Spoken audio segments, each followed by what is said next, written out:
Like most words in political discourse, the term socialism means many different things to many different people in many different places. The truth is, even socialists have a hard time agreeing on a definition. It should come as no surprise that in a time of record unemployment, economic insecurity, rising inequality, and unaffordable education, that more and more people are beginning to question capitalist dogma. When the majority of people hear the word socialism, the most common image that comes to mind is that of the Soviet Union, a brutal authoritarian regime that oppressed its own population through a network of spies, secret armies, and slave labor camps enforced through an all powerful state. But what if I told you the Soviet Union wasn't socialist at all, and that true socialism is actually stateless? A socialist society, according to the man most consider its father, Karl Marx, is the absence of government. This probably isn't the only misconception you have about socialism.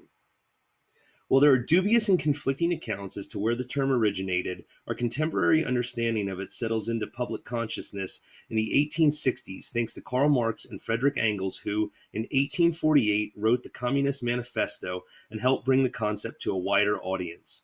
The two argued that the internal contradictions of capitalism would cause laborers who worked for the capitalists as wage slaves to develop a working class consciousness, leading the workers to seek their own emancipation by overthrowing the capitalists and seizing the means of production, then continuing to smash the state, which Marx saw as an instrument of class oppression.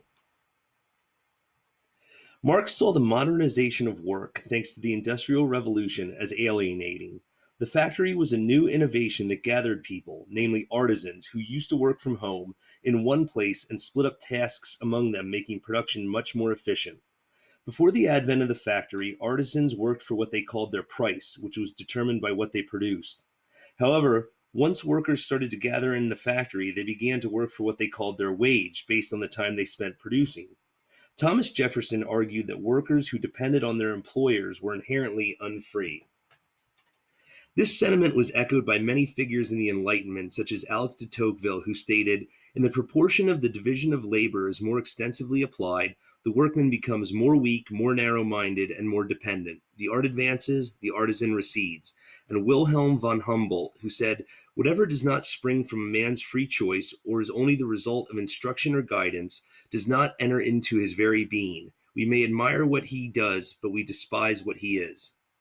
Marx furthered this idea of factory work as alienating and lacking meaning, arguing there would be a feeling of disconnect between what a person who rendered themselves to an employer did all day in the factory and who they were as a free, creative individual who could meaningfully contribute to the human experience.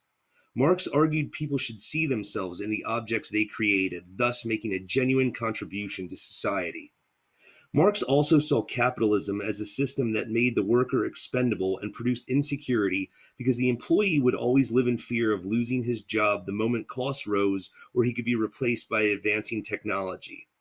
If a laborer is subject to the whims of his employer, he knows that if he asks for more benefits or a wage increase or better working conditions, that the employer could fire or replace him. Marx understood that capitalists would shrink wages as low as possible to increase their profit margin. Marx regarded profit as theft, and what the capitalist was stealing was the work done by his laborers. He saw the employer as a superfluous middleman who would pay the worker to produce something at one price and then sell it to someone else at a higher price. Marx and the socialists that came after him thought that capitalism had much in common with feudalism and slavery, and that a tiny minority, the lords, the slave masters, and the capitalists, amass wealth those beneath them produce and use it to further subjugate the majority of serfs, slaves, and workers. Capitalism, like feudalism and slavery, is an economic relationship, a hierarchy where the few control the many. As we stated at the beginning of this video, socialism has many different meanings, but to orthodox Marxists, socialism meant workers owned their own work and communities controlled their own lives.